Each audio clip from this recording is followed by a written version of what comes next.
will the virtuous Sangha out of compassion for the sake of this assembly and all living beings, please turn the wonderful Dharma wheel to teach and guide us how to end birth and death, leave suffering and attain bliss, and quickly realize non-birth.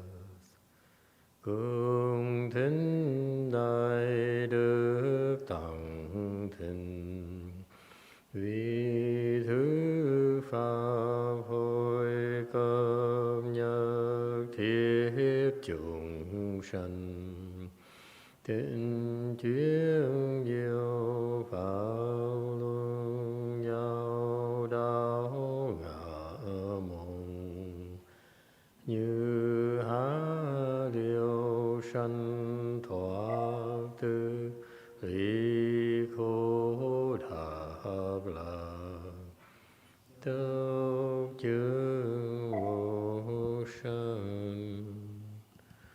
Homage to the Blessed, Noble, and Perfectly Enlightened One. Namo Saranto Suchero Ye Alahadi San Miao San Puto Xie.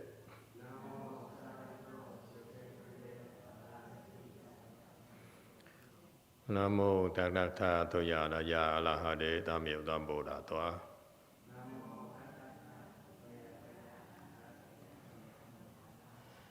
The unsurpassed, profound, subtle, and wonderful Dharma in 100,000 million aeons is difficult to encounter. Now that I'm able to see and hear, I will receive and maintain it. I vow to fathom the thus come one's true and actual principles.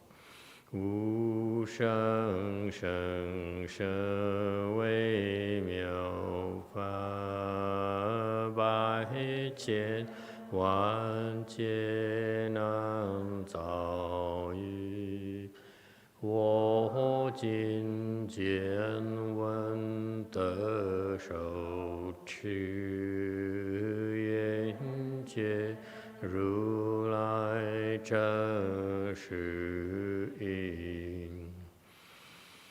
All Buddhas and Bodhisattvas, Venerable Jing Venerable YongHua, Venerable Love Home people, and all good knowing advisors, Emitofuo.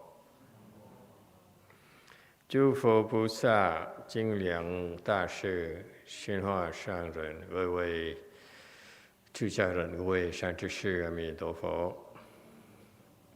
Chúc Phật Bồ Tát kính thưa Thanh Lương Quốc sư, Hòa thượng Dieu Nga, quý thầy cô và quý vị thiện tri thức A Di Đà Phật. Today is the 9th of January 2021, our first lecture on the Avatamsaka Sutra Preface.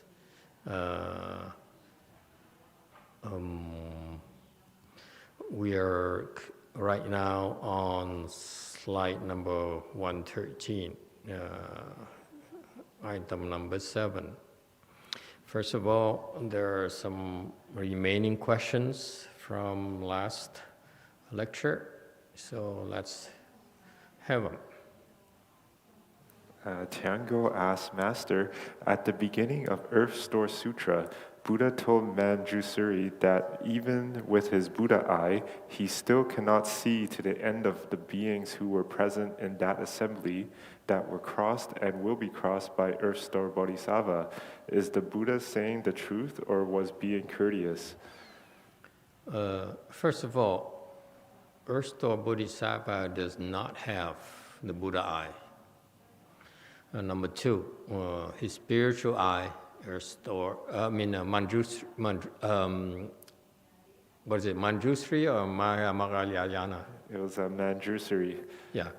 A Bodhisattva does not have a Buddha eye. Only Buddhas have Buddha eyes. And Bodhisattva, like Manjusri, is a Buddha, but actually as a Bodhisattva in that transformation, he cannot see does not have the Buddha eye. Okay, so Bodhisattva's eyes are spiritual eyes are basically more limited than the Buddhas. Only the Buddhas would have the Buddha eye, which enable them to see everything. Whereas the Bodhisattvas are limited, so they can't see everything. So his statement is correct. All right, one more. Yeah, Jesus asks, does basic wisdom refer to worldly wisdom? No, basic wisdom is Ban Chu. That basic wisdom is the fundamental wisdom. I'm not sure of the context. If you give me the proper context, I probably can do a better job explaining that to you, because the basic wisdom is a translation from the Chinese. And depending on the context, it could mean different things. Basic wisdom sometimes usually means the wisdom that you have, that you're endowed with. And then there's the concept like inherent wisdom, which is like your Buddha nature, your Buddha's wisdom as well. So depending, if you give me the context, I will probably better be able to explain to you, because I don't want to commit to anything that's out of context because of the translation reasons. Okay, and each type of text or scriptures would have their own context as well. So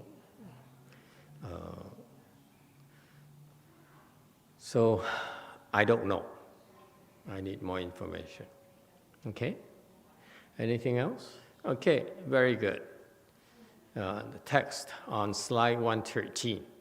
Principle changes according to the instances, so one and many conditionally arise without bounds. Instances interfuse with principle, so 1,000 distinctions combine without obstruction. 理随事变，则一多缘起之无边；事得理容，则千差摄入而无碍。Okay, 114. Commentary. Principles changes according to instances or specifics. The principle is the theory or the rationale behind the rationale or the theory that governs the current circumstances.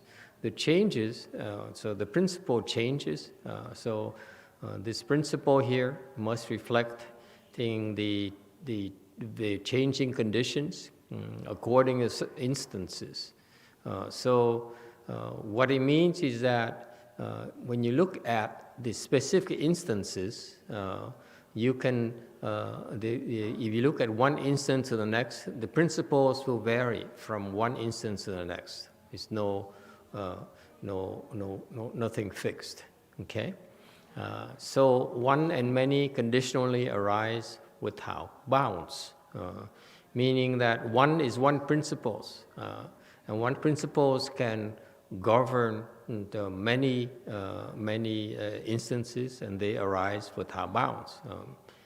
One begets many, and many return to one endlessly.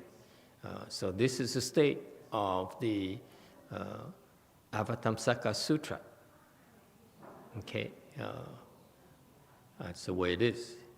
One day you will understand what it means. 115.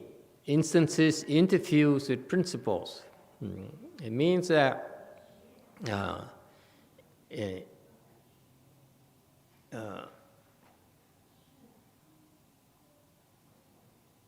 so for each single observation or each specific instance, you can see the governing theory or principle behind it. All right? That's the Buddhist wisdom right there.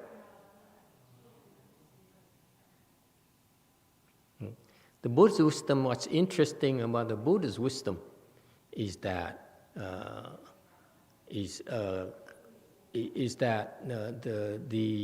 those with wisdom will be able to come up with the theory or the principles that governs a much broader set of instances.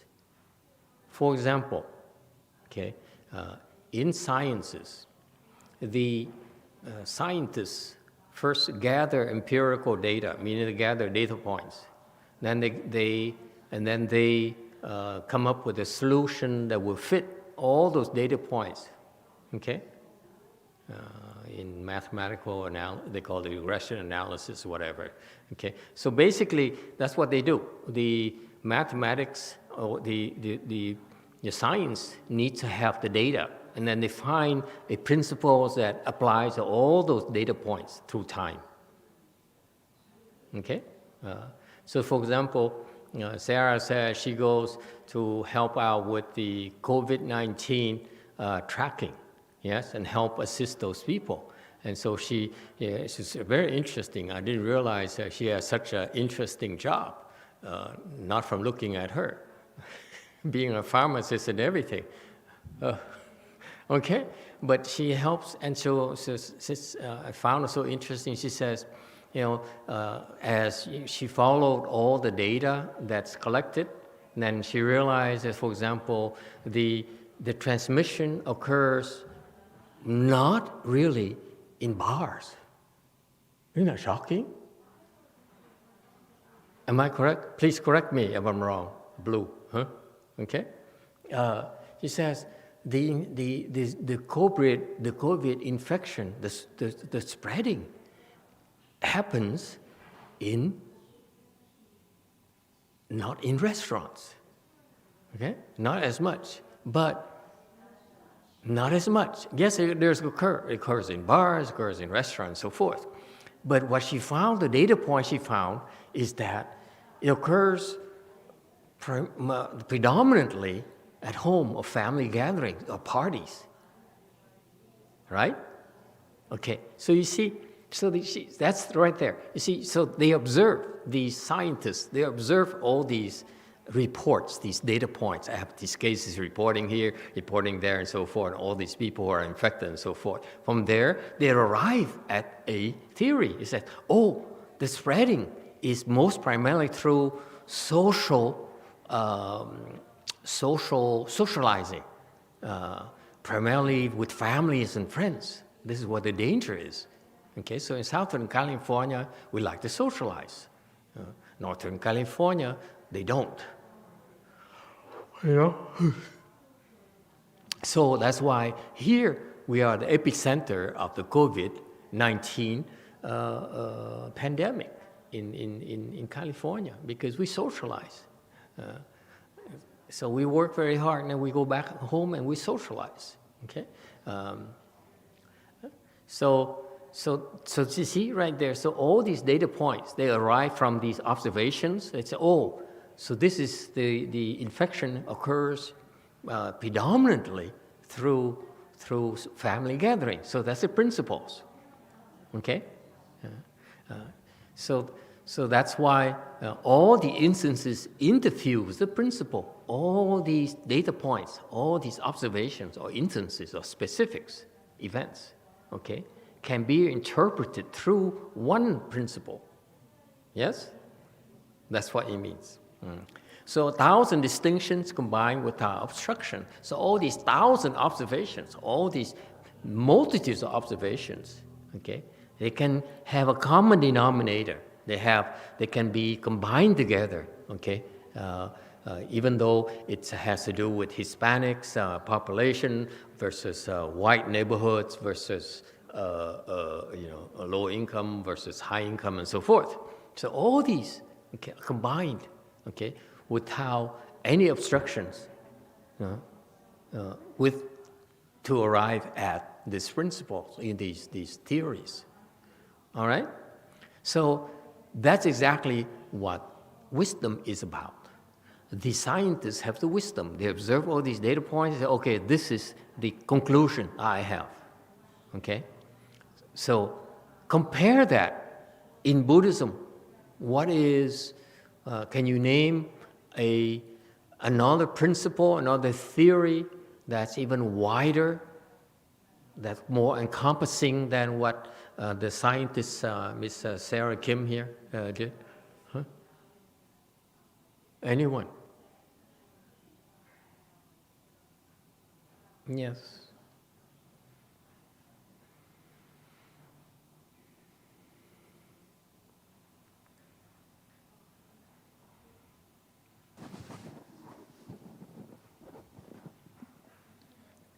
Cause and effect. Cause and effect. Excellent. You stole my thunder. Okay, go back to sleep.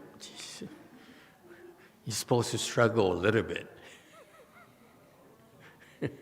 Cause and effect. Doesn't cause and effect contain the theory about socializing and so forth, right? So in Buddhism, the Buddha has so much wisdom. He says, I have a principle, a theory that will govern everything happens in this universe. And that's called cause and effect. That's wisdom right there. Okay? Sciences can only come up with a smaller theory or principle that applies to the smaller realm, smaller domain. Yes?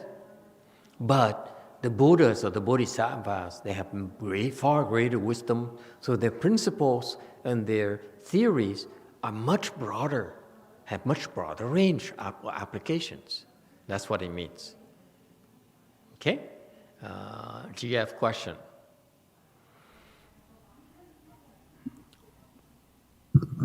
Dạ, A Di Đà Phật, con xin trả lời chứ không phải là câu hỏi. Okay. Có lý 12 nhân duyên của đạo Phật. Okay, very good. Okay, excellent. She says the 12 condition links is another theory. Okay, that is so broad as well. That explains even that includes the transmission, the pandemic transmission theory. When you think about it. Okay, so again, the principles of that these sages, the Buddhas taught in Buddhism are so far-reaching, so deep, so applies to so many cases, so many instances. All right. Next, 116, preface text. Sudden transcendence benefit accomplishment. Therefore, he obtains 10 bodies in succession, yet mutually operative, 6 positions not disordered, and reciprocally contained.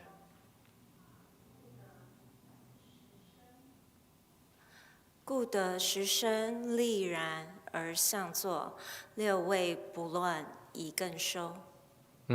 So now we're witnessing how the Jingliang, Master Jingliang, observed. He looked at the Buddha and looked at the Avatamsaka teachings, and he says. So he postulates. He observed these. He tells us all these observations.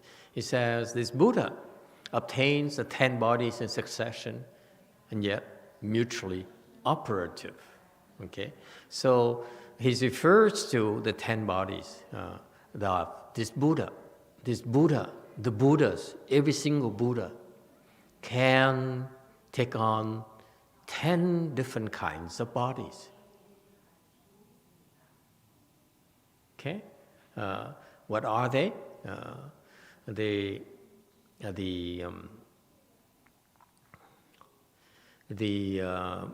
bodies of living beings, okay, or multiple born, okay, meaning that the Buddha can be born into any kind of living being in this universe.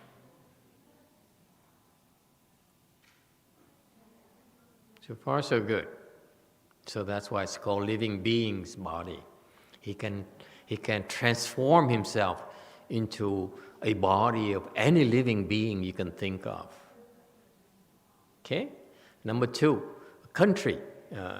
The Buddha can transform himself into a country, to a place where living beings can live in. Okay? That's a transformation from the Buddha as well. Number 3, karmic retribution. This body here is born through the karmas, through the retribution, because of these karmas they have accrued in the past. Shakyamuni Buddha was born then as a crown prince, okay, and then married his wife and so forth. And all those manifestations are the accumulation of all these different karmas that were created in the past. For example, he and his wife go way, way, way back, so many lifetimes ago. Okay?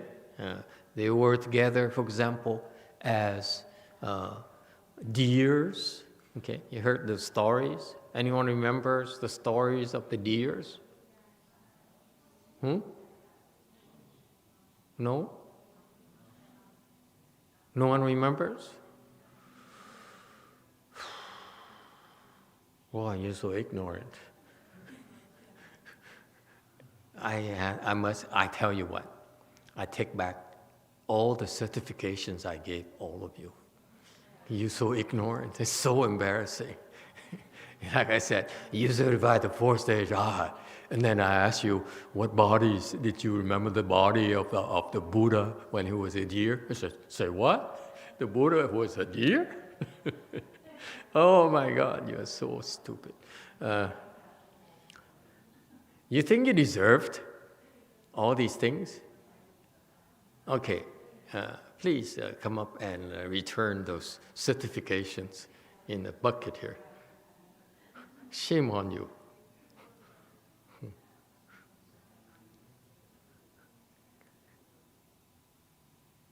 At one time, the Buddha became a deer. It was transformed into a deer multiple times.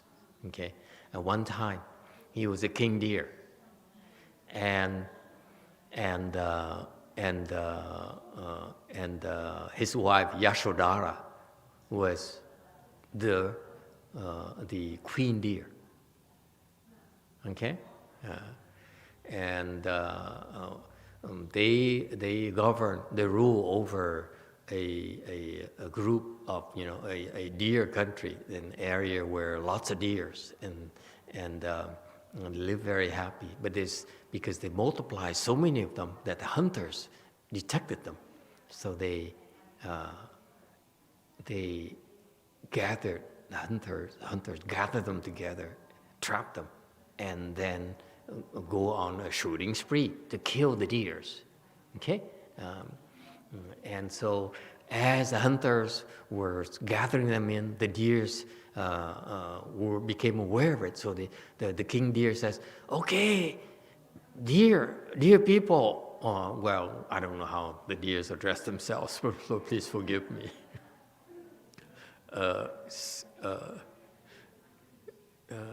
Certainly not, I love you, or you're so special, go home, or something like that. It says, okay, hey, the enemy is coming, the hunters are coming, run for your life, run. Okay, so all the deers ran. And the king deer would stand there and tell and exhort his subjects to run. Just run. And the hunters got closer and shot at the king deer. Bang! And what happened? He was shot. Okay? Couldn't run away. Okay? So the king deer screams, "Oh, ouch!" Something like that. In deer language, of course. And so all his lieutenants and generals and the attendants, because the kings are never by themselves. They also always have attendants, secretaries, ministers, and so forth. Deers, of course. So all this his assistants knew that the king deer was shot and was injured, couldn't run away. But regardless, they all ran away, for their lives. Except for who? Very good. I could read her lips. The queen deer. The queen deer refused to run away. Okay? And as the hunters approached closer and closer, this humongous king deer with very, muscular legs. Beautiful, beautiful legs and this huge antler, and they approached, they encircled him, they come closer, and guess what? They want to shoot at the king deer. And what did the queen deer do? The king deer, run away, honey, run away. Okay? The queen deer, what did the queen deer do? The queen deer jumped in front of the king deer and go like this to protect him. So stood in two legs. Deers cannot stand in one leg like chickens. Okay. So she stood in two legs and go like this. And what happened? What happened? They shot the woman deer. Okay, she fell down. Okay, and the king deer looked at her. You have anything to say, honey? Quickly. And she says, I love you forever. I swear to be your wife until the end of time. And then they shot the king deer, okay? And the king deer, oh! The king deer says, me too. I would like to be your husband forever. That's a beautiful deer's love story. Okay? So that's why later they became Shakyamuni Buddha, Prince Gautama, and Yashodhara. You see? That's cause and effect right there. Yes, karmic retribution. See, that's an example of karmic retribution. Do not make a vow to come back and see your wife. Oh, that's not a good idea. Okay, that's the principle behind it. Yes, White. But Princess Yasodhara did very noble thing. So how come the king deer was a Buddha, became a Buddha, and the queen deer didn't become a Buddha? Or is she a transformation body of a Buddha or Bodhisattva when she was the queen, the princess? No, she wasn't. In a prior life, there weren't Bodhisattvas, but because of the karmic bonds from those vows that later evolve into, they have become husbands and wife, husband and wife, so many lifetimes, until the incarnation of Gautama Buddha and Yashodhara had to come and be the wife again. Okay, that's why all these manifestations are actually pre-arranged already. And that's what it's meant by karmic retribution. They made these vows to be together. So that's why the Buddha, after he acquired more skills, he kept on going back, and tried to save Yashodhara. Okay, and then he failed, and then he died, and he kept on coming back. And Yashodhara, on the other hand, says, I'm going to keep on, whatever it is, I want to go there. Okay? So that's a karmic retribution, karmic forces. It's fascinating. Only the Buddha can see that connection between between the years and the next lifetime, until they became prince and princesses. Okay? And that requires a lot of wisdom. You see how long it takes for those things to mature, all these conditions to mature. Okay? Like Master YongHua, when he came to the US, he came by himself. No one knew he was coming. He just brought $15,000 from selling his condo property in Hong Kong. Okay? And he probably knew about the umbrella movement would fail eventually. So he had to move. Okay? So he moved here. And here he knew no one. So he rented a room from a basement somewhere in Chinatown, San Francisco, Chinatown, and stayed there for 6 years, waiting for people to come, his supporters to come. Okay, so those are karmic forces. Like his disciple Heng Shi was Chinese, so Heng Shi was in China, so he had to die and then go and be reborn as a white person. Go figure. I will be born a yellow person. We have much richer heritage of Mahayana. But no, you have to be born as a white person, and so forth. So all these conditions, okay?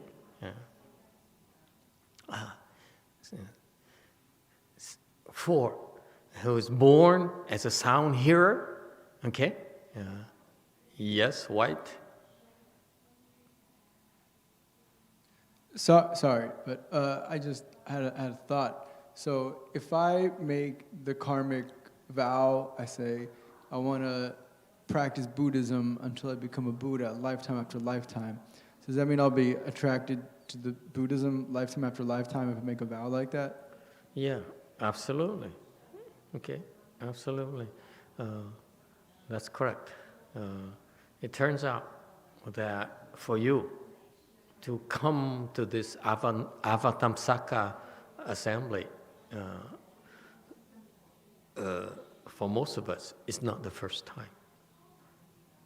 Okay? This assembly is very difficult to attend, by the way. Not everyone can attend it. Look at this country. I keep on telling you, when you guys don't believe it, we have over 300 million people. How many people get to attend an Avatamsaka Dharma assembly? Think about it. How many would know about it? Even if they know about it, how many would be interested at all? Most people will run away and say, this is nonsense. So for us to be able to get together like this, okay, it's not a casual thing at all, especially if you come more than once. It's not a casual thing. If you're drawn to this, it's certainly not a casual thing. Just like people who become wives and husbands, and it's lifetime after lifetime. There's this attraction that bonds them. Okay, like when you look at someone and say, "Oh, I like you so much," or look at someone, "I hate you." The reverse of that is also true. Okay, so just to give you a simple example, you can understand that the husband and wife relationship usually are from prior lifetimes as well. Okay, and the sexual attraction, the mutual attraction, is many lifetimes. Okay, so similarly. Master YongHua said a lot of these Chinese patriarchs would say that for you to be able to attend this particular type of Avatamsaka Sutra assemblies, it's because in our prior lives, many more lifetimes, okay, we were together, and then we studied the sutra together, didn't understand a damn thing like right now, okay, and we said, I vow that I'm going to keep on getting together with we'll get together until we understand, until we become enlightened. Because this is one of the highest level and profound wisdom there is in Buddhism. Okay? This, if we keep on studying this, investigating this, there's nothing that we don't know in this universe. That's how deep and how pervasive this wisdom is. The highest level of wisdom, the wisdom within the wisdom. Okay? So that's why it's not the first time. The first time people walk away and say, no, this is not what I want. I'm more interested in something I can understand. But look, okay, most of these things we listen to, we don't understand. I don't understand. I just pretend to understand, that's all. Okay? And yet, especially in our times, in the modern times, we don't want to waste time. We don't, we demand to understand. It has to make sense to us, right? Most of us is like that. Otherwise, it's a waste of time. And yet, you still listen. When you only understand about 5-10%, and you say, wow, this is so interesting. Look at that. Okay? It happened because we made a vow. Yeah? They said, I want to keep on investigating this together. Okay? This wonderful sutra.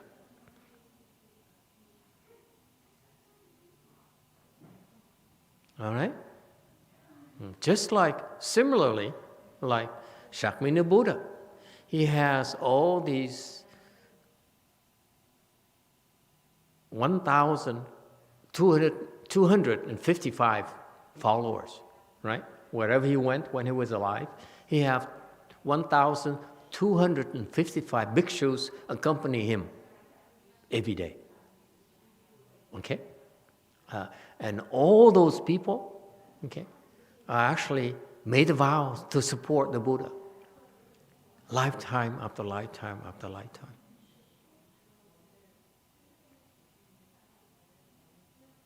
Okay? It's just it's similarly to when you go to work.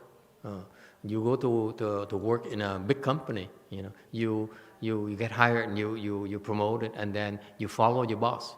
You follow a good boss. The boss gets promoted, they pull you up, he pulls you up, she pulls you up, she pulls you up, pulls you up. That's how it works. Same thing. His disciples follow Shakyamuni Buddha. As the Buddha became more skilled, more advanced, okay, he trained his disciple. He trained Shariputra, he trained Moggallana, he trained Ashnatakandina, and so forth and so forth. And that's why they're extremely loyal to him.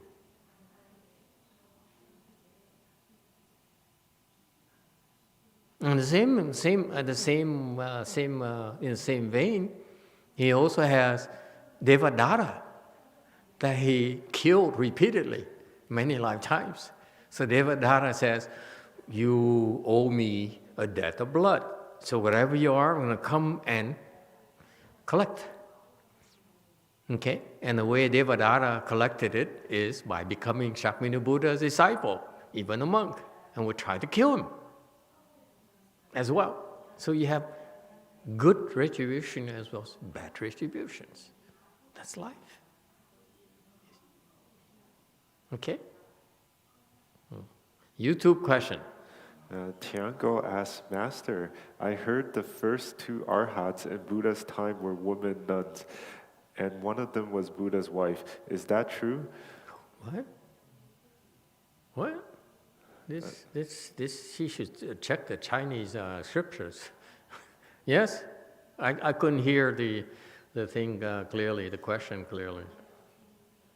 Oh, the Tian Guo asked if the first two arhats in Buddha's time were women nuns, and if one of them was Buddha's wife.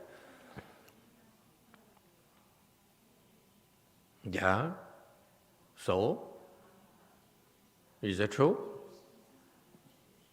I don't know. Is that a question? Yeah, that was the question. You wanted to know if that was true. Everyone wants to know everything. Read the book.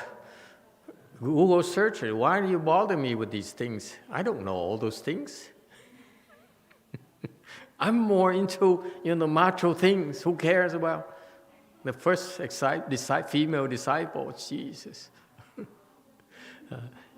Yes, the first disciple was his aunt mother, Prajapati. Okay, his own birth mother died 7 days after she gave birth to him, and so her sister, who was also married the same king. Okay, it's quite common back then. Okay? The king, hey, how about that, Joseph? You marry the two sisters, two good-looking sisters. Why? Because when you're king, you have a lot of money. You're going to have as many wives as you like. If that interests you, of course. And this is why my boy, the main thing to do is to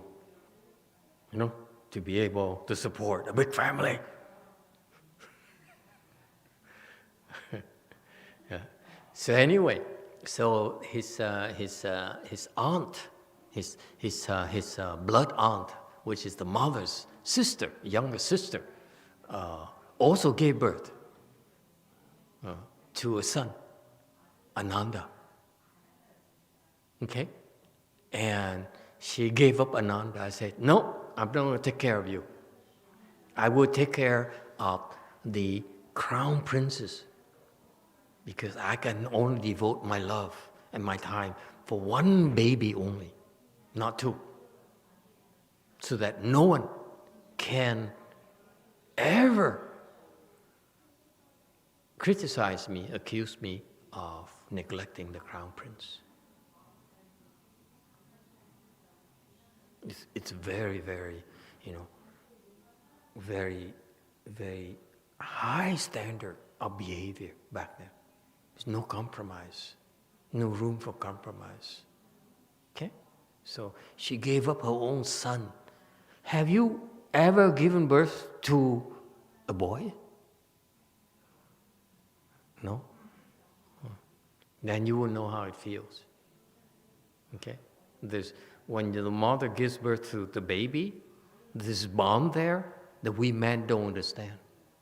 Am I correct, you ladies? Huh? No? It's this instant bonding that we men don't have, that only women can experience it. Okay? Because it's accumulates from 9 months of pain and suffering, all these little joys. And that is irreplaceable. We don't have that. We men, missed out on that opportunity. Next lifetime, I wouldn't want to be a woman either, but too much work.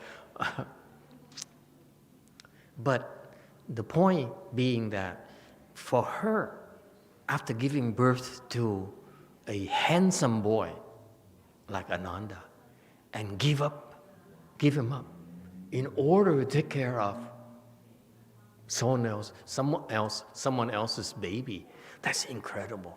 Think about the kind of moral character, okay, and fortitude this woman has, Prajapati. Okay? And on top of it, I don't know about you, but because I'm not a woman, so I don't understand that. Even though you are married to the same king as your sister, your older sister, there usually still some rivalry, right? Am I correct? Anyone of you have been married to the same guy? Your sister? We never know, I guess. We need to move to Utah and find out.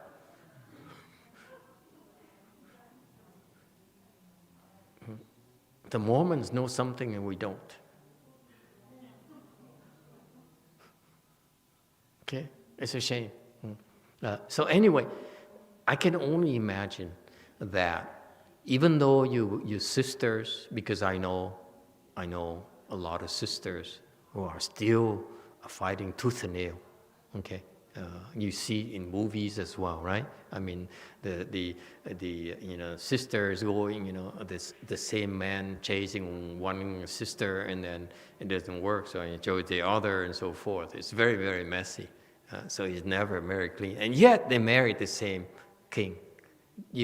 I would venture to say, to say that there must be some kind of rivalry between the sisters. Who's going to produce a prince first? Yes? And on top of it, you have to carry this baby, so they both have princes, and she would give up her own son, okay? Neglected her own son to take care of the oldest son, the crown prince, the future crown prince. That's incredible. Okay, and raised him as her own, like her own, until he was reached the age of 19, right? When did he leave the home life? How old was he when he ran away? What do you mean different stories? What are you talking about, man?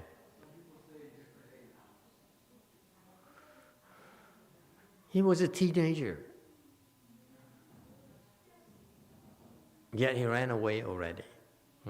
So anyway, so after he became a Buddha, this Prajapati came to him and asked Ananda. He said, I would like to become a nun. And Ananda relayed the message to the Gautama Buddha. The Buddha says, no, it's not possible. Because if I admit you in, I let you in, my Dharma will be shortened by 500 years.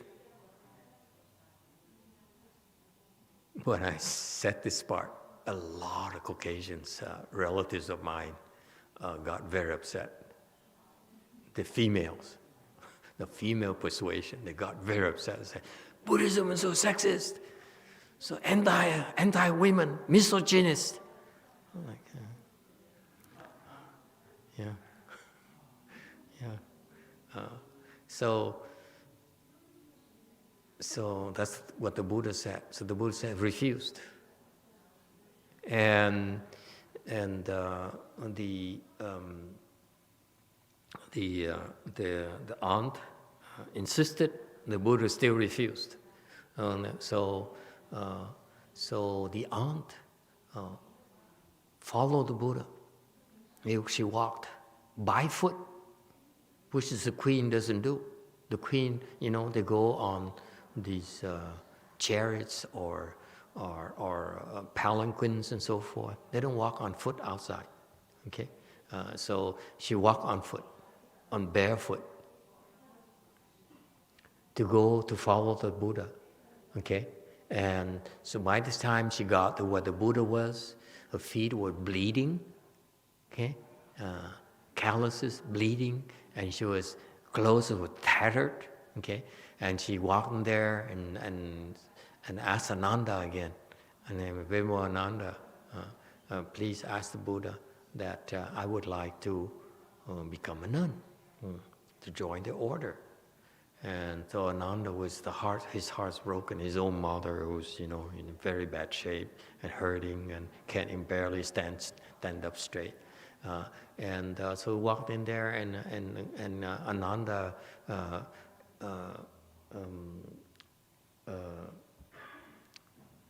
what's the word? Implore the Buddha to accept them. So the Buddha finally consented and said, okay. So Prajapati became the first nun of the order. Okay? And then after that, the Buddha's wife decided to shave her head too, because the husband is gone, the son is gone, Okay, who she's going to live with? So she herself shaved her head, became a nun as well. Okay, and so that's the stories.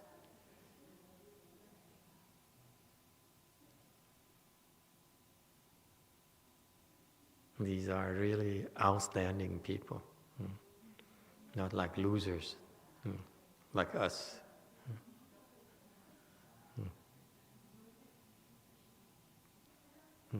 Okay, going back to slide 117. So he can have the body of a sound hearer. Okay, the people who are enlightened to conditions 4 and 5. Those are the sound hearer are the arhats. They become enlightened by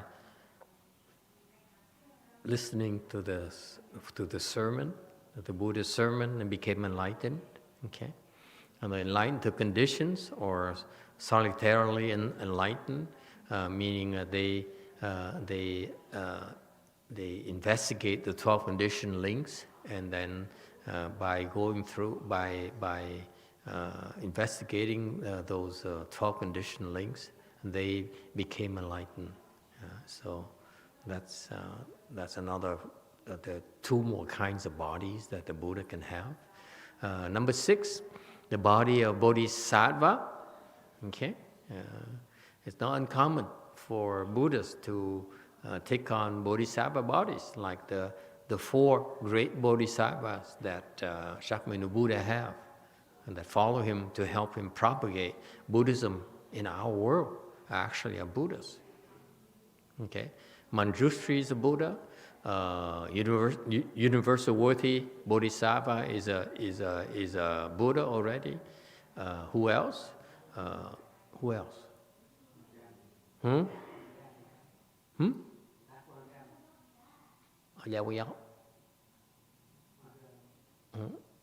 One Yin Bodhisattva, okay, is great Bodhisattva. And who else?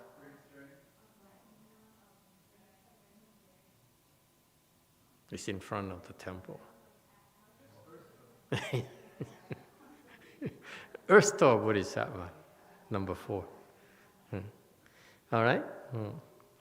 That's he could take on a body of Bodhisattva, and take on the body number 7, or thus come one of a Buddha. Okay? Also, they take on number 8, the wisdom body, or the body of a person who has wisdom, who is a wise person. Take on the Dharma body, okay, and the Dharma body, of course, is the universe, and the empty space body. All right, so the Buddha can easily make these transformations, any form of transformations in the universe, in order to do his job. It's fantastic. Think about it. All right. Next, 118. Therefore, he obtains the 10 bodies in succession, yet mutually operative. Okay. So this is the cool thing about the Buddha. He can manifest a body like a bodhisattva. Okay, here. And at the same time, he can also manifest a body of a deer on this side. Okay, at the same time. And one will do their work independently of the others. Okay, there's no limitation as far as Buddhas are concerned. We have limitations. You know, we have this one body here, and that will constrain us in our work. Our work is confined to this one body. Whereas when you have the reach advanced levels, you can have transformation bodies. You can have many more than just one bodies.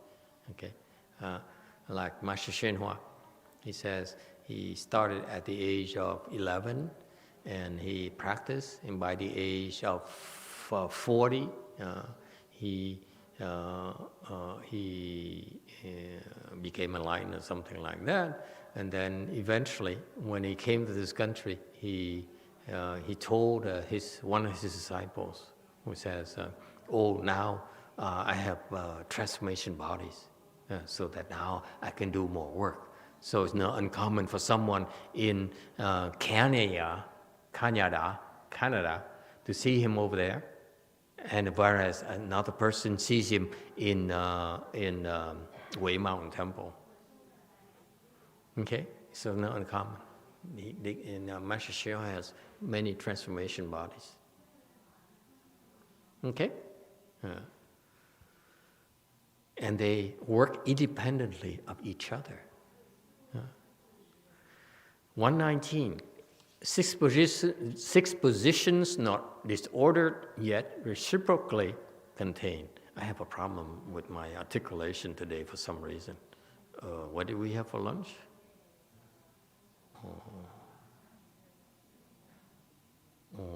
Okay. 6 positions. This refers to the hierarchy in the Bodhisattva path.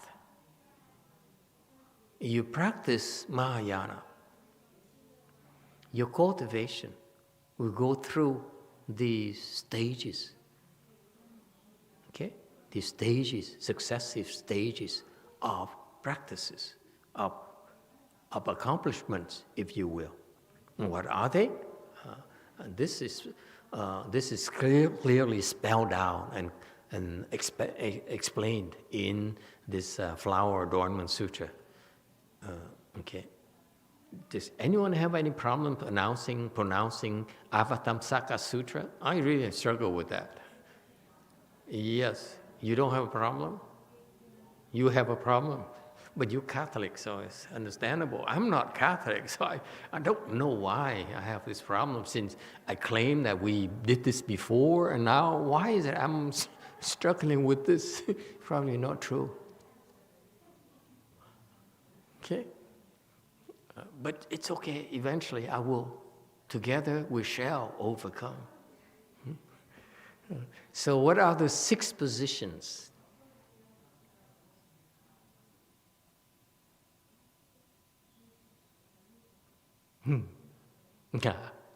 Okay, here's a cool thing. I don't know, I should tell him. We have, Soju here is new to us. We don't want to scare her, do we? We do.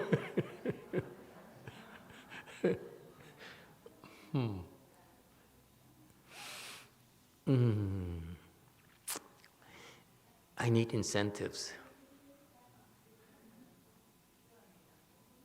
This is very important information.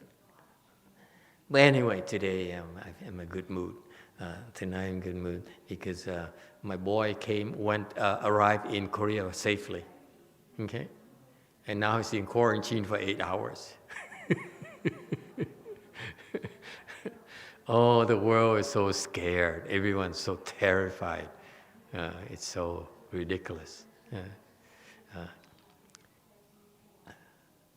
Are you ready? Remember, I always maintain that 4-stage arhats in our world, Dharma doesn't. Dharma doesn't. Nothing. Okay? Not a big deal.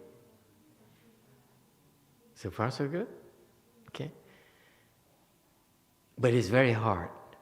For the Hinayana, it's such a big deal. For us, my master has so many Arhat disciples. Okay. Oh, time's up. Okay, let's take a break and come back. Because 2 hours is too long, remember? Let's get up, stretch our legs, go have some tea, go to the toilet.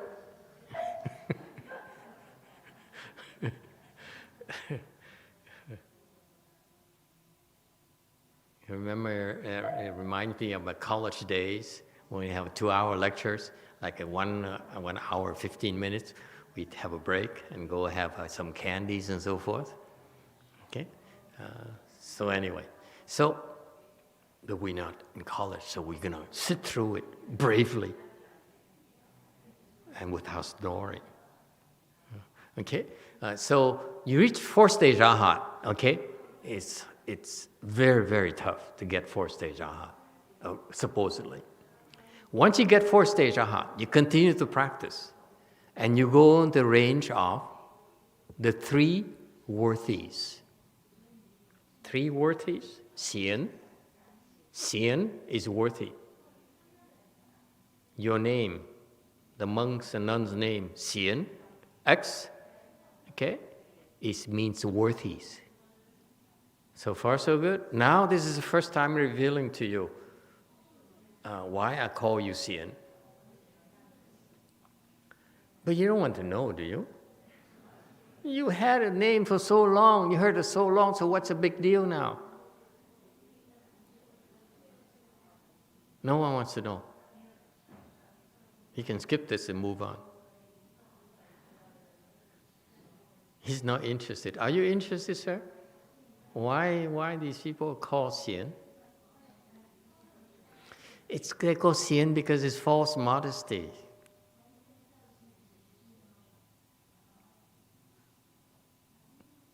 Remember, the Sangha program the purpose is to bring people to fourth stage Arhat. We call it enlightenment. Okay?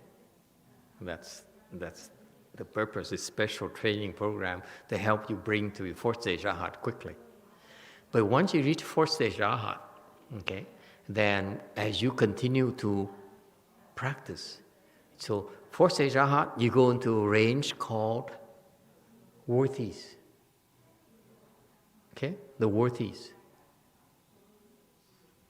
Okay? What are the worthies? The worthies have three classes: 10 dwellings, 10 conducts, 10 transferences. Three worthies. Oh, I said that too.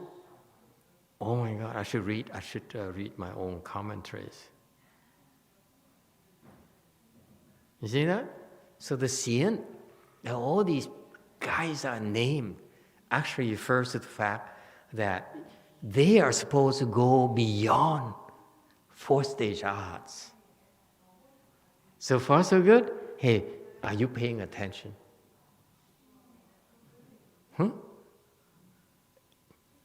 If any of the monks and nuns is falling asleep in Korea or in San Jose, slap them.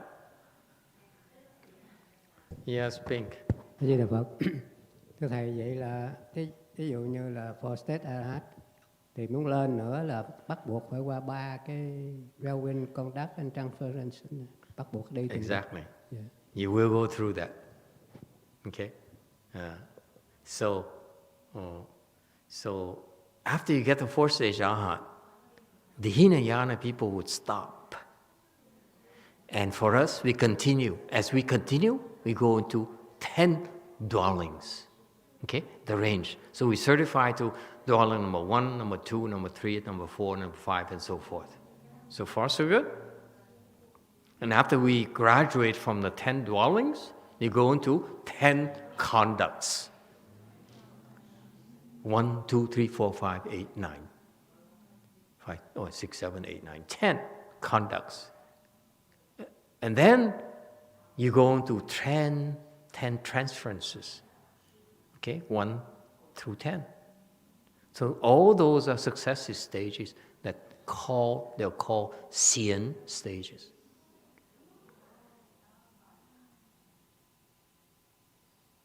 That's our little secret. This is why I call you shēn, because I reminded you that you're not supposed to stop at fourth stage Arhat as a monk and nun. Other people can stop, but you can't. If you stop and you have a chance to go into shēn, you don't, then you're not worthy to be a shēn.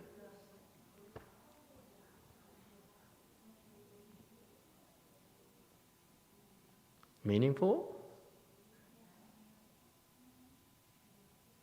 So you're supposed to set the example, not like the Hinayana, Mahayana, or Hinayana. When you go into shēn, you have to keep on going. You go to fourth stage, you keep going and going. Okay? And it's cool, because each stage, the 10 dwellings, certain things happen there that you will discover. And then 10 conducts, okay? And then 10 transcendences are the cool, very, very cool state that you experience. Okay? This is called the gradual teaching. Okay? Yeah. But if you have the sudden teaching, then you can jump from here to 10 grounds.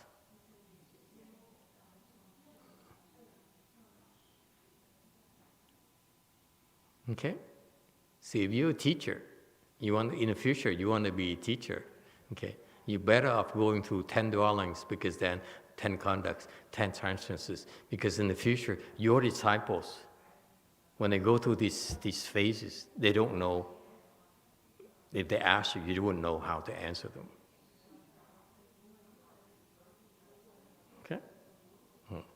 So anyway, so after the 3 worthies, like that's in the praise, Amitabha Buddha praise. Remember, every night we say the ghosts can reach the worthy, the ghosts and spirits become worthies. That's what they're referring to this. So far, so good. Now you know.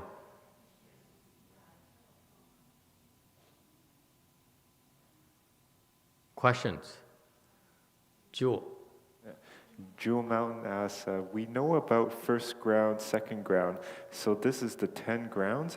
So first ground Bodhisattva happens after the 10 dwellings, 10 conducts, and so on. So after you go through the 3 worthies, the 10 dwellings, 10 conducts, 10 transferences, they're very cool. You then graduate into 10 grounds. Ground number 1, first ground, that's when you become enlightened. Because the 3 worthies are not considered enlightenment. The big enlightenment happens on the first ground.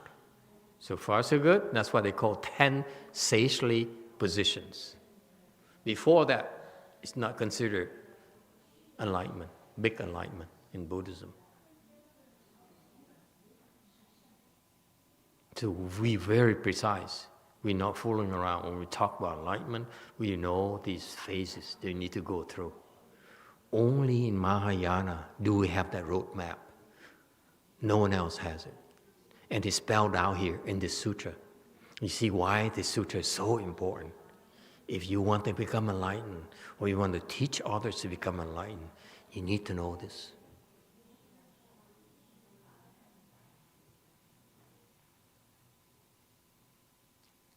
You impressed? Huh, Anna?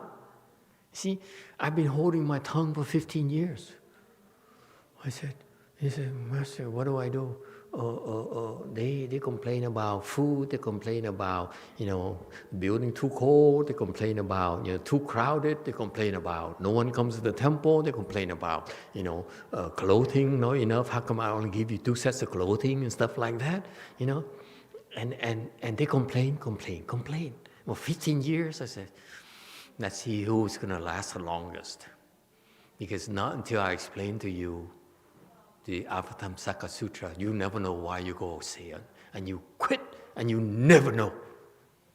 If I die, you never know. So I've been biting my tongue for 15 years. It feels so relieved, so true, that I can talk about it now openly. And Tian Guo is so impressed. He says, wow, so I came to the right place.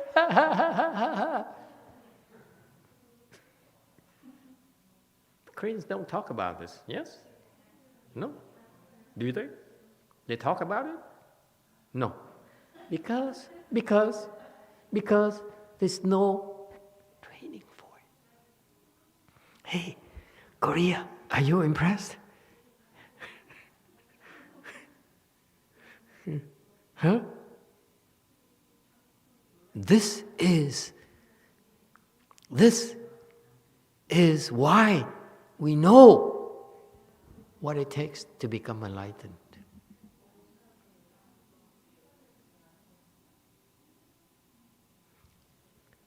Yipche, are you impressed?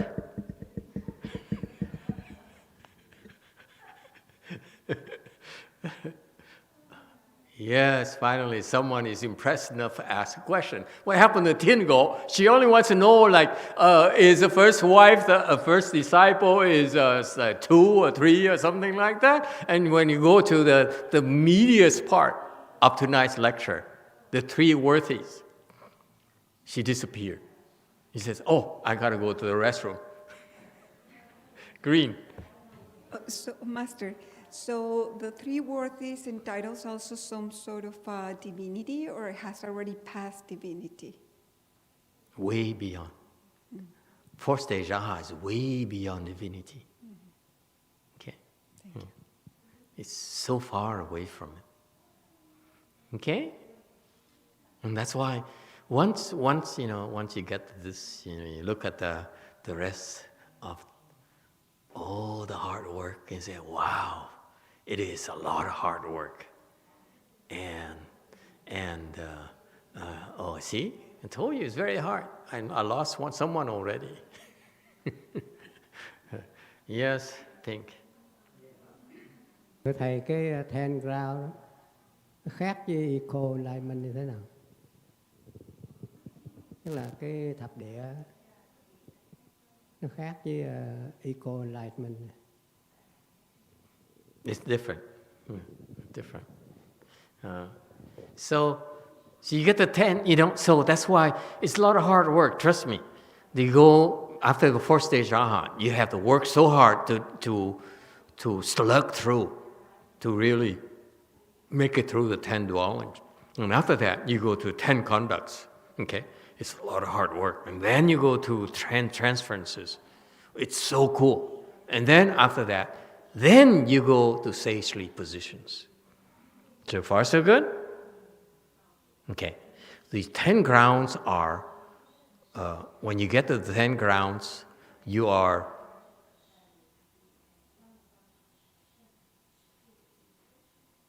all the Buddhas know about you. And they're all helping you.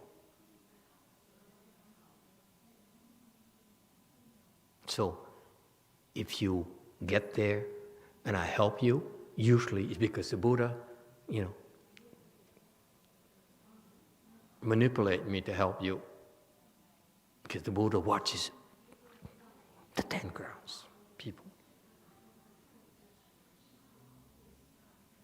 Okay? They're special. They're so cool. So far, so good? Okay.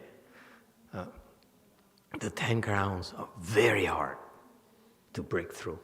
One ground to the next is very, very hard. Okay? It takes, if you're the first time, it might take, how long? Give me a number. Soju, give me a number. Korean number.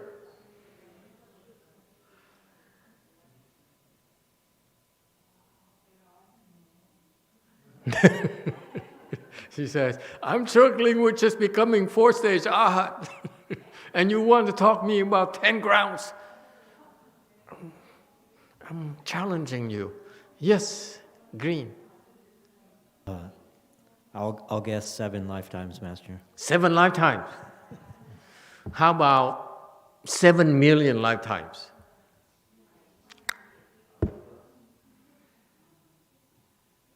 Do you believe?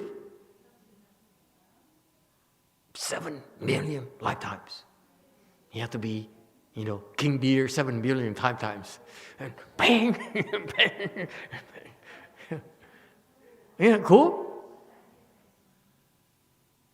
Yes, Green. Me. Anne.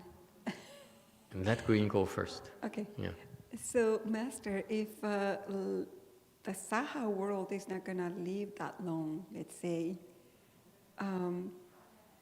so the lifetimes is going to be probably in another galaxy or something, right? Yeah, whatever. It doesn't matter. It's just scary to think. Yeah, it's you so only think of Wei Mountain Temple, bless your heart. But actually it's more than Wei Mountain Temple when you practice. Okay? There's also Jewel Mountain Temple, there's also Lu Mountain Temple, there's also, future temples and so forth. And so it's all over. It's not like you think. It's so cool.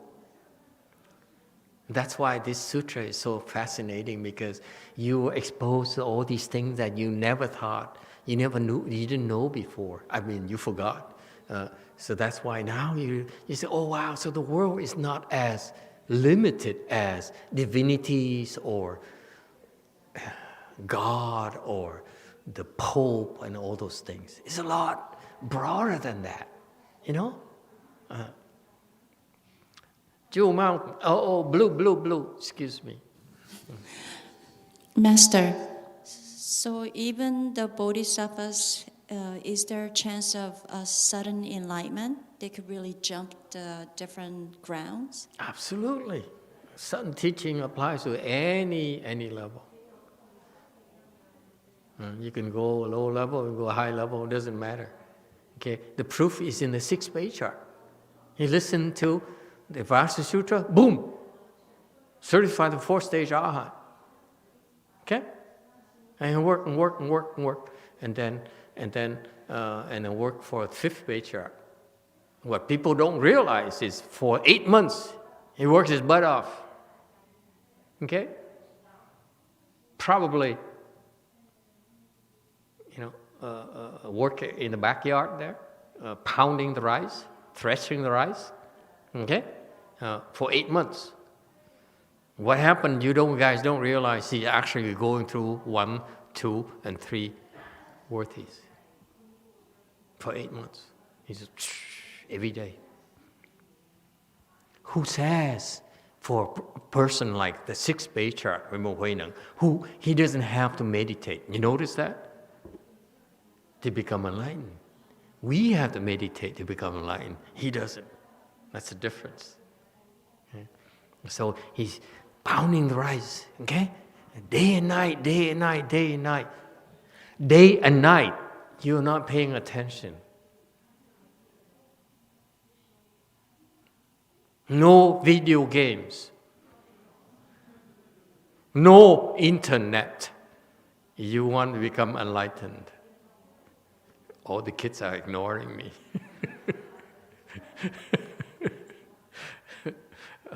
Can you increase the volume a little bit? They are deaf. No cell phone. No TikTok. What else do they do?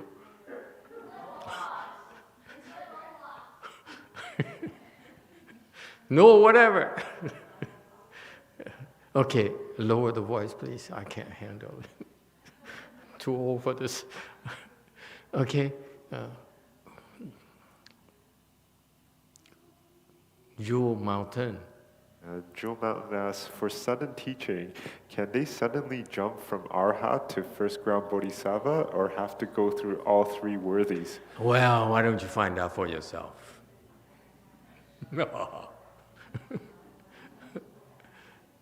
Okay? Well, the short answer is, depends how old you are.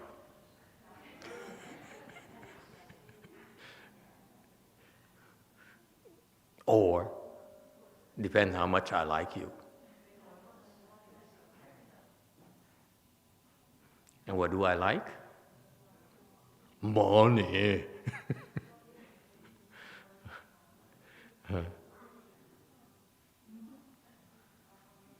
That's a very crooked smile. Okay, so YouTube has a question. Tian Guo asks, what are the 10 What? dwellings? She came back?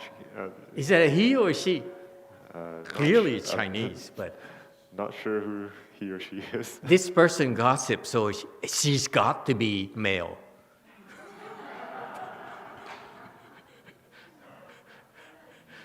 Yeah, go ahead.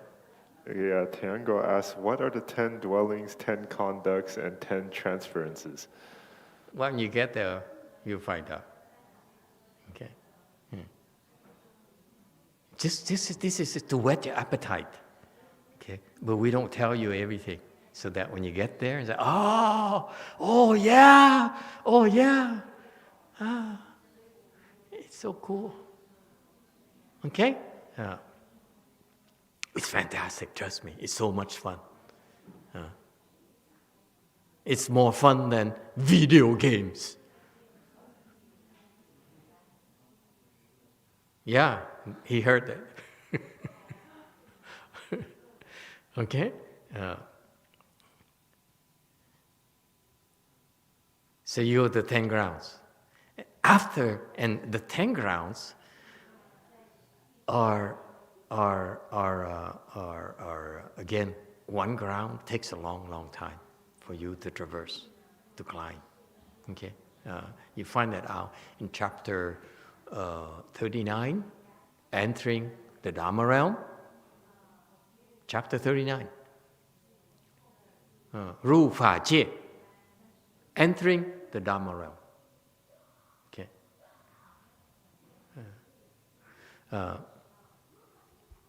And then after you reach the 10 grounds, then you go into eco-enlightenment. Okay? Which is above the 10 grounds. And then eco-enlightenment is close to wondrous enlightenment, which is Buddhahood. Now, how long does it take to go from eco-enlightenment to wondrous enlightenment? Anyone? Yeah, white. Eons? One eon? No. They say as many as the grains of dust in the universe. And more than that. I'm switching to Catholicism.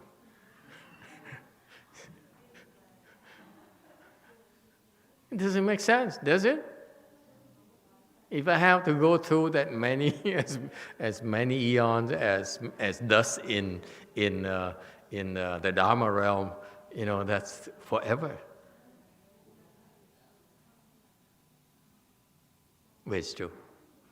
It takes forever and ever and ever. And some of you may not ever make it. Hey, listen, you Koreans don't even have the 10 dwellings, don't even have a 10 conduct, don't even have transferences. And you want to talk about wondrous enlightenment? Huh? It's unreasonable. Oh, look at that. All the Koreans are paying attention. Huh? Cool? Yeah. Now Koreans know how to become enlightened. Say, oh, now I know everything there is to know about enlightenment.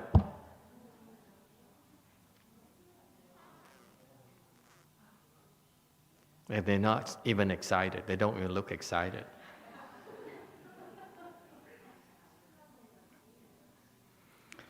Oh well. So Korean.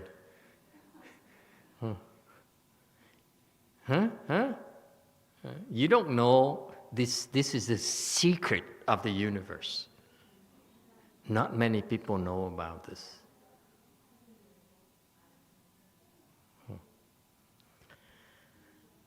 Okay? And so the eco-enlightenment, wondrous enlightenment, two-level enlightenment, okay? So not disordered. Sixth position, not disordered, meaning that there's a progression, okay, of improvement, samadhis, wisdoms, and so forth. So far, so good? There's clear hierarchy. Koreans, okay? the world is very hierarchical. The real world is very hierarchical. It's not like here in the country we say we are all the same, and we at the same level in the democracy. Baloney. Okay? In the real world, the spiritual world, you earn your status. You are God, and then you become so forth and so forth, so forth, so forth, so forth.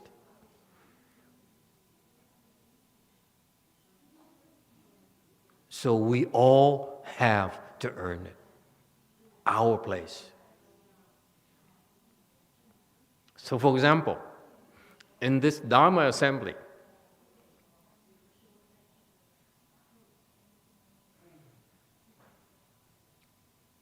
not counting people as important as you are. Okay? There are invisible beings who come to attend and listen to the Avatamsaka Sutra teachings. Okay? It's that important. So they come and listen. All right? When they come, okay, only Bodhisattvas get to have a seat. They have a lotus days. They sit on lotus days. Okay? And we're not going to mention the Catholic God. But in this particular assembly, okay, the low level in positions, in status, they cannot sit. They have to stand. We are very hierarchical. It's very structured. You don't mess around. It's automatic. You Bodhisattva, you have seats. A17, D19, and so forth. You know, like in a auditorium. They have seatings. Okay? But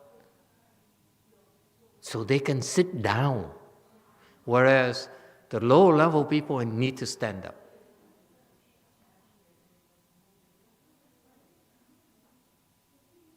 Because they need to show their gratitude and reverence, and that's why they can't play video games. When you stand up, it's very difficult to play video games. Try that. Have boys and girls stand up and see if you can play video games. See that? It's very formal, folks. The world is very formal. That's why, never mind about this assembly. Let's say you go down to see, after you die, and you go down. Most of you go down to see King Yama. The two ghosts, one ghost on each side will bring you, hey, and lift you up. Like they would lift up the boy here. Hey, they lift you up. When you go see King Yama, let's say you die tomorrow, and you have to go see King Yama. Yeah, and it happens. Yeah. And so on each side of you, they would hold you. Hey, they would hold you by the armpit here, like this. Okay, that's why they have strong arms. So they hold you. Each side of you has a ghost who lift you up. They're tall too, taller than you.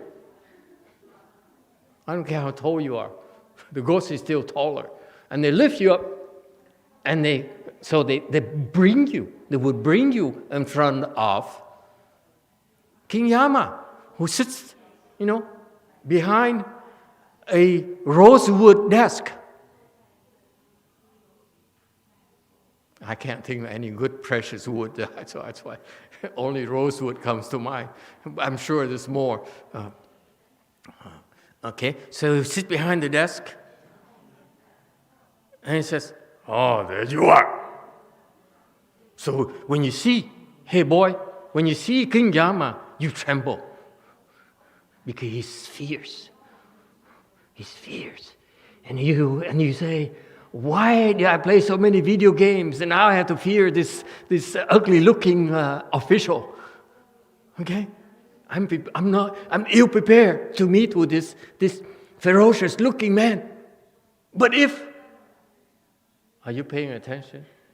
But if you're like a bodhisattva, okay? And you go, if you're bodhisattva, the ghosts don't dare lift you up. They say, please, please. Okay? They would roll the red carpet. Are you paying attention? Have you ever walked on a red carpet? I rest my case.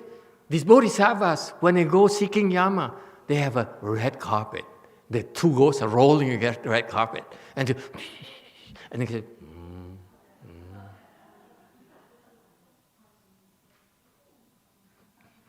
And then you go, you get in front of the rosewood desk of King Yama. Guess what happens? King Yama trembles. Not you. He trembles. He stood up. He would stand up and say, oh, please spare me. Don't hurt me.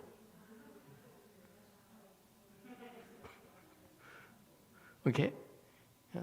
So you can imagine, boy, like King Yama. I need to describe this to you because otherwise you don't know how big of a deal it is. King Yama, okay, would bow to him.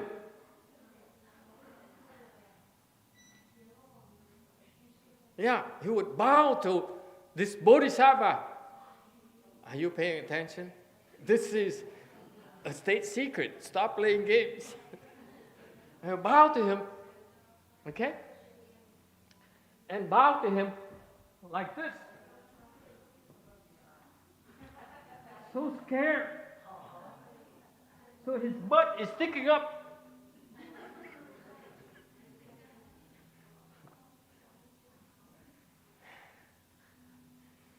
I'm so excited.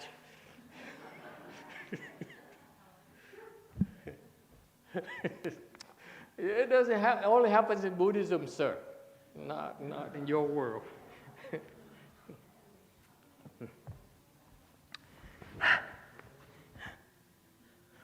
Pink. Con có nghe cái cuộn băng của Hòa Thượng Tian Hóa giảng về 42 thủ nhãn đó. Hòa Thượng nói chúng ta nè, mỗi người chúng ta nếu mà mỗi ngày đúng giờ đó tụng 108 biến chú Đại Bi, 3 năm sau là được cái vị trí thầy mới nói.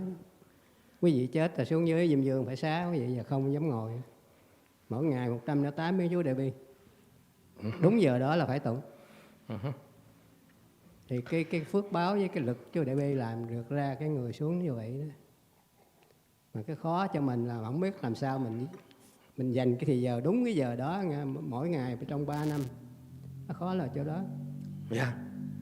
And listen, boy. And when you get there and you want to play video games, you say, you play video game for me. You too. You too. You too. And you just ha ha ha ha ha ha ha ha ha. That's why we cultivate.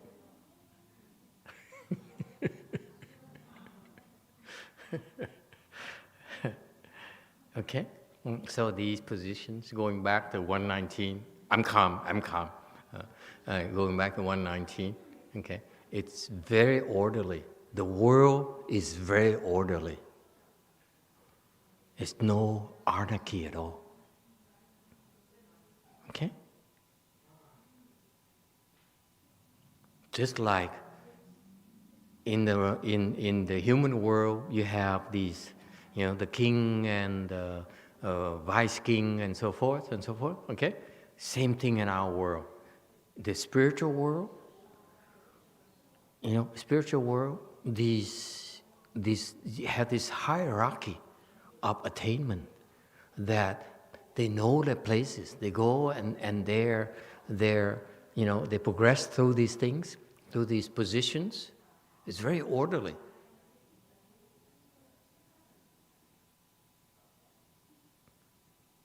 Okay. Questions? White.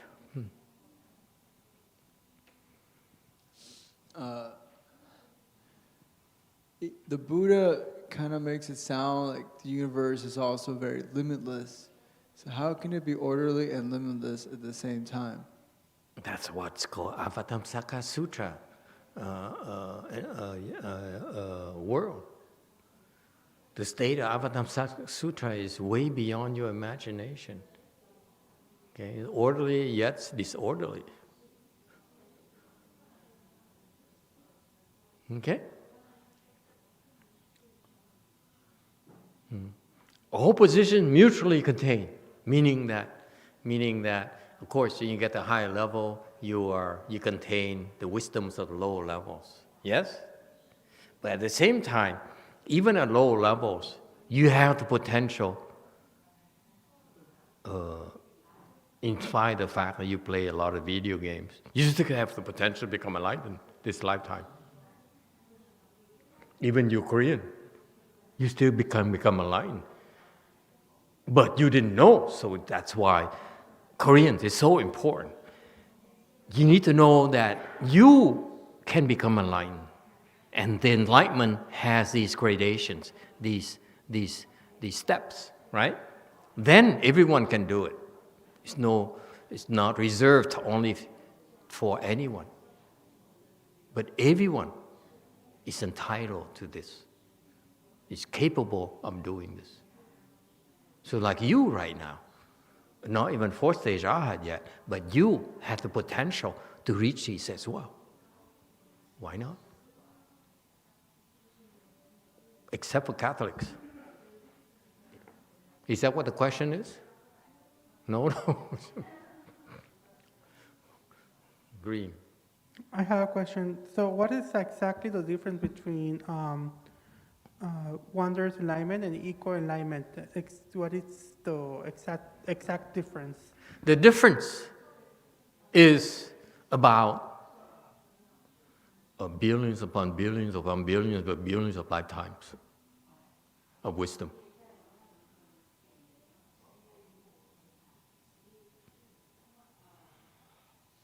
YouTube question.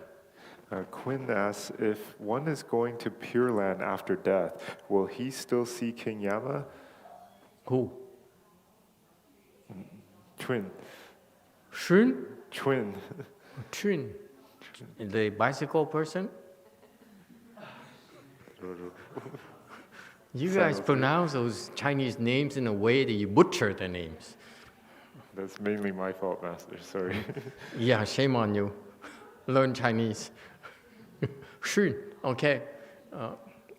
I don't know why, but people keep on butchering her name for some reason. It must be. I have yet to hear, it's very rare for me to hear anyone who pronounces the name properly, including myself.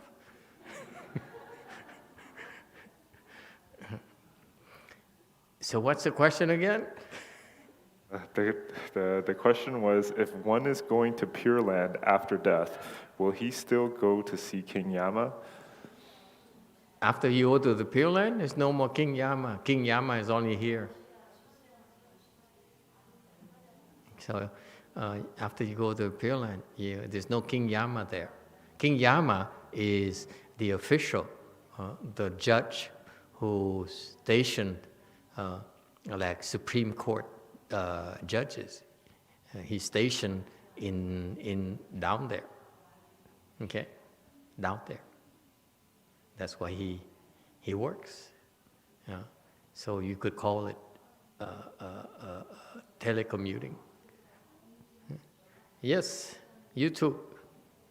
Kinix asks, I remember Master said that King Yama is a bodhisattva. Is that correct? I said a lot of things I regret later. Yes, it's true. He's a bodhisattva who, because what he does is very important. He must have the wisdom to be able, his job is to help living beings, to kind of funnel them like sheeps. Okay? We need to funnel sheeps, where they're safer, where they deserve to be. Okay, so that when you commit a lot of offenses, you meet King Yama says, "You're such an evil person. So I'm going to make you suffer so that it will help you wake up." Okay, so I send you to the hells so that you will be punished according to your karmas. Okay, and after you go through those things, it will be such a great impression on you. You'll be terrified once you get out. Okay, and so King Yama is a person with great wisdom. He has a lot of wisdom. Okay, and so he has to be fair. You want to be fair, you need to have wisdom. That's number one. So he has to know how to direct or help the low-level beings. Yes? The Koreans who are not enlightened yet. So he needs to help know. He needs to know how to do that. At the same time, he needs to know the high-level beings too, because we're all working towards the same goal, to help living beings. Okay? So if King Yama graduates from Yale or something like that, the spiritual Yale world, Yale of the spiritual world, not the real Yale. The real Yales, you really don't have the wisdom at all, okay? The real wisdom at all. But the spiritual school, they graduate from there, okay? Then they are in a position to help these low-level beings. At the same time, you need to be able to work for the high-level bodhisattvas as well. Because King Yama basically is a judge. A judge still has a boss. Is that clear? A judge is not an emperor. That's why they're called judges. They're not called emperors. They still have bosses. So they work for high-level bodhisattvas.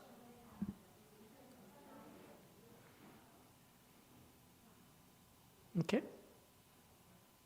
They actually, so that's why they need to coordinate. They need to dispense the judgments for boys who play too many video games.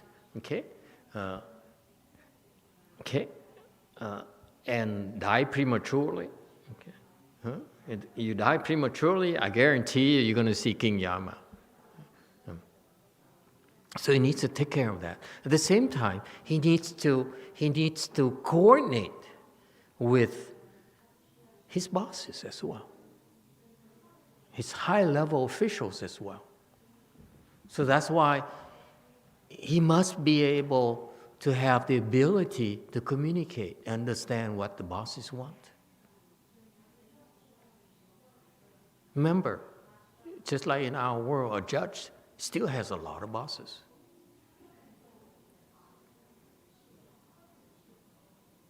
Okay? So it's kind of cool. You too. Mary Jo asks, is King Yama stationed in the underworld realm? Well, I'm sure he commutes to work. Where he lives, the address is unknown. But I know he works in the netherworld, yes. But he asked me about his residence, it's undisclosed.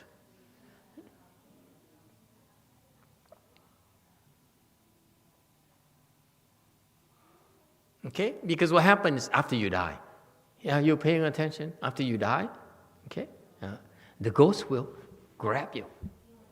Okay? And you traverse this nether realm, that's why the Catholics and Christians, they call it whatever, purgatory, whatever, those things they call themselves, Dante, whatever they want to imagine. It's not true. Actually, it's described fairly well, in the Earth Star Sutra. If you're curious, you Catholics are curious, that's what happens. And so they traverse these terrains, and they eventually are brought in front of King Yama. So in the netherworld, yes.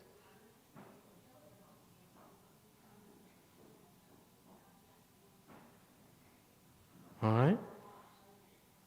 Yes, questions?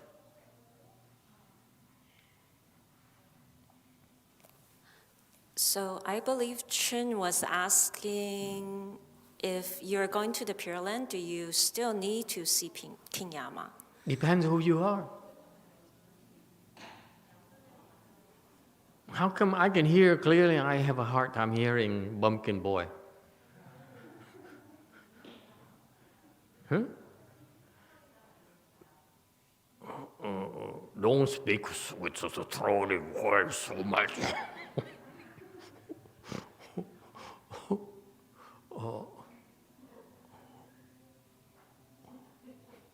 Okay, so when you go to the Pure Land, you get to see King Yama, absolutely. Okay, if you for the majority of you, you will get to go to see King Yama, and you get to be there and have a conversation with him for 49 days, for 7 times, up to 7 times. Okay, so every 7 days you be brought in front of him and say, "Oh, time is not up yet," because he sees what's happening. Okay, he sees, for example, he recognizes, let's say, that boy there, for example, he died. Okay, he was hit by a truck. And he died, okay? So King Yama, the first time he goes there in front of King Yama, remember? You lift up the air, they hold you right there, and you go, and you see King Yama, and so King Yama says, "Wow, look at this, look at this. What happened?" You know what King Yama would say if he meets you? He says, "Oh, it's a good thing you're dead. Because if you didn't die young, you would have a very miserable life. You're so lazy. Can't do anything. Can't make any money. Don't have good grades. Only plays video games. Won't listen to mom, dad. Very bad record." Okay, and then, why did he say it's a good thing you die young? He says, "Oh, look at this. You have rebirth blessings since you're the age of 2 years old.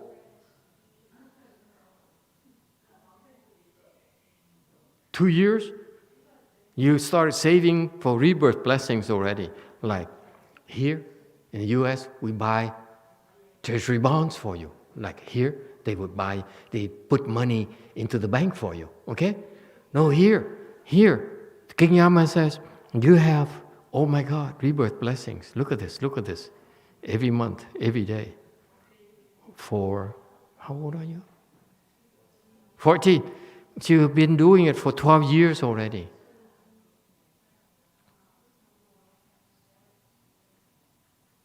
But then he says, would you like to go?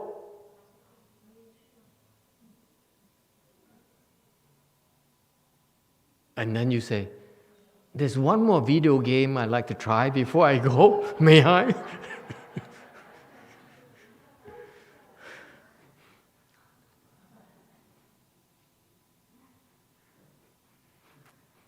He says, I thought you would say, I'd like to say goodbye to my mom first. No, he says, just one more video game, please.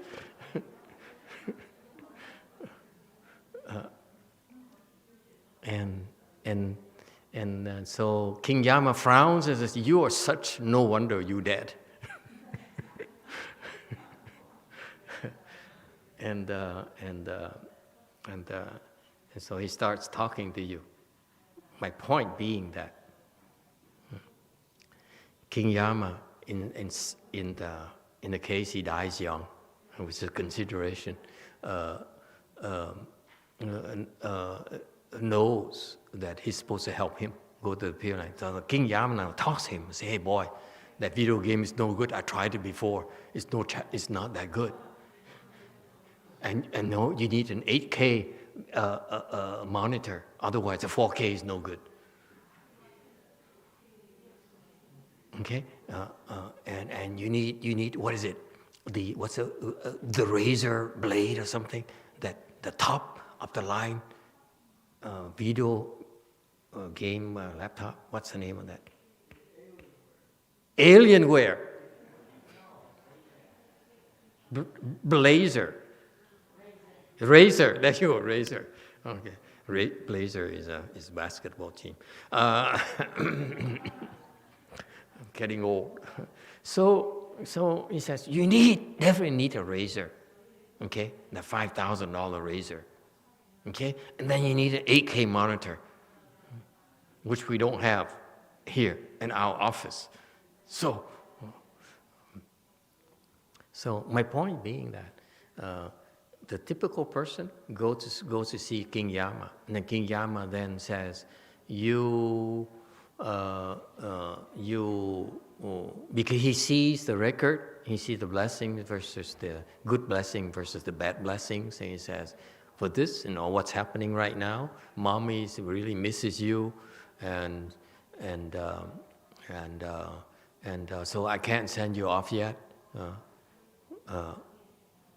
Okay, so give her a chance to calm down a little bit, have her master talk to her and calm her down a little bit, recite hands and eyes so that she really calms down, becomes serene. So King Yama actually is cooperating with us, seriously, to help the boy go to the Pure Land. Because then, when he was alive, he would not listen to us. But after he's dead, that's when King Yama, he would listen to King Yama. It's a totally different game. When he's alive right now, you can talk to him and says, I don't care. This is America. You can't touch me. I do as I please. What are you going to do about it? Hey, that's a trick, by the way. That's a tip. No one can touch you. Okay? You can run away from home too.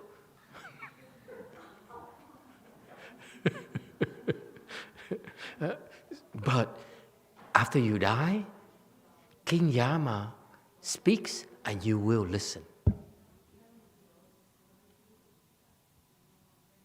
Yeah. That's King Yama's role. Because that's why sometimes, it's a good thing that for people who are really not doing anything important,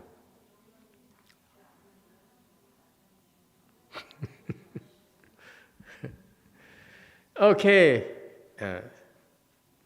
Any questions? Okay, can we move on?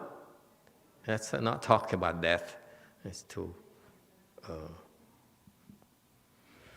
depressing. 120 text. And so, the vast and great can enter where there is no place. Dust motes and hairs, envelope with nothing left outside. 广大即入于无间，尘毛包纳而无外。 121. So the vast and great enter where there is no place. Meaning what? The vast and great, something humongous. Okay? Something bigger than you can see. You have no notion of the extent, how vast it is. how splendid it is, how great it is. Okay? All of that, okay, can enter all of that. Imagine, like you miniaturize it, all that, okay, and become small. You go to all that can fit, can shrink into, and be able to fit into a tiny place, like the tip of your hair. The tip of a hair. These people can see another world, okay, where the Buddha is teaching, is preaching, and right there on the tip of a hair. All that can fit into the tip of a hair. This is a state of the Flower Adornment Sutra. And Mincy says, I don't believe. Is it for real? Can I have some proof? The proof is in you. You will see it yourself.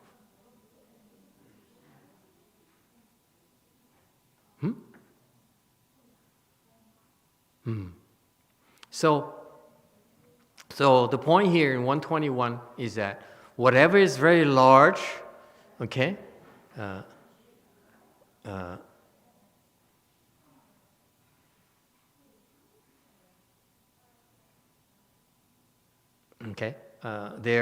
large and small are basically in your discrimination mind. After you become enlightened, the large and small don't matter. Okay, they're, like the space here. You see the space here. Okay, you see like if you measure it, you see that it has X amount of a certain volume that can be expressed in feet and cubic feet. Okay, and this amount of space here, you can fit limitless Buddhas and Bodhisattvas and Arhats and gods who are listening to the Dharma. Limitless. And I say that, no one believes it. But who cares you believe or not? This is a mystical part of Mahayana that is not meant for you to understand. I can explain a lot of things to you. I can explain to you Arhats and Bodhisattvas and so forth. But this Avatamsaka state he's talking about here, large and small, do not mutually obstruct each other. Just because it's large doesn't mean it can fit into the tip of a hair. Okay? And you zoom in at a hair, you can see a infinite world in itself. How's that?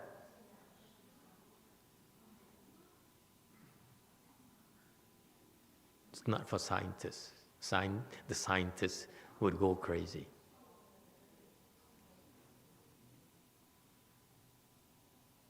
Okay? The point being that they go crazy because their thinking mind are constraining them, imprisoning them. You see that?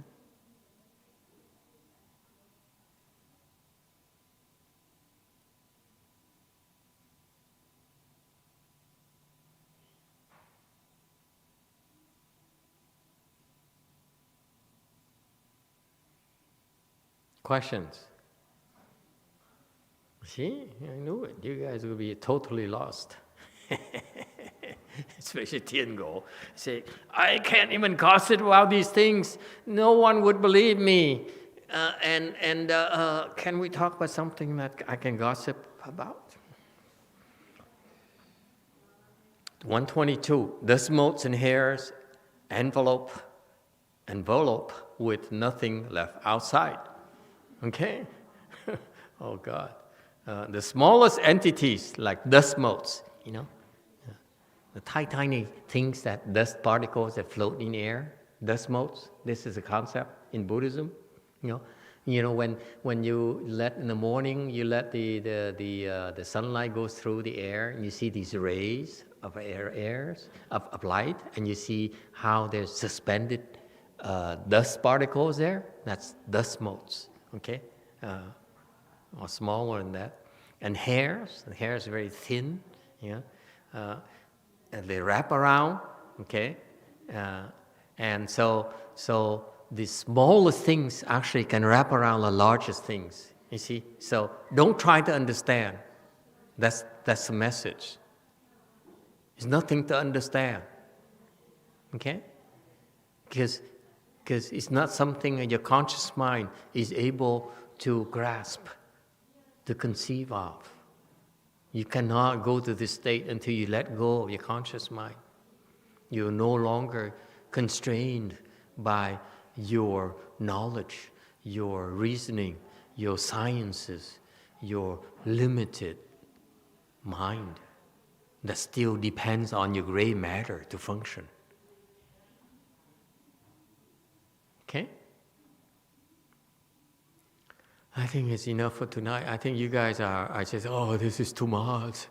So you can take the US of A, and you shrink it fit it into a hair pore, so that now China is even bigger than us, even a lot more bigger. Okay? So that's too much. We don't want to know about these things. Can you do like reverse the process? Fit China in the top, a tip of a hair, so that we're bigger than China? Only problem, we don't have enough restrooms in the tip of the hair for all the Chinese people. Just kidding. See, Tian Guo I lost Tian Guo. See, I touched a Chinese Tian Guo. I don't want to gossip about Chinese. Only about Americans. Safer. Final question. See, everyone is, talking to the neighbors except for Soju, who doesn't know anyone yet. Everyone talking, hey, this is so boring, this lecture is just too much. I mean, we don't have to go through this for the rest of the next 10 years, you bet.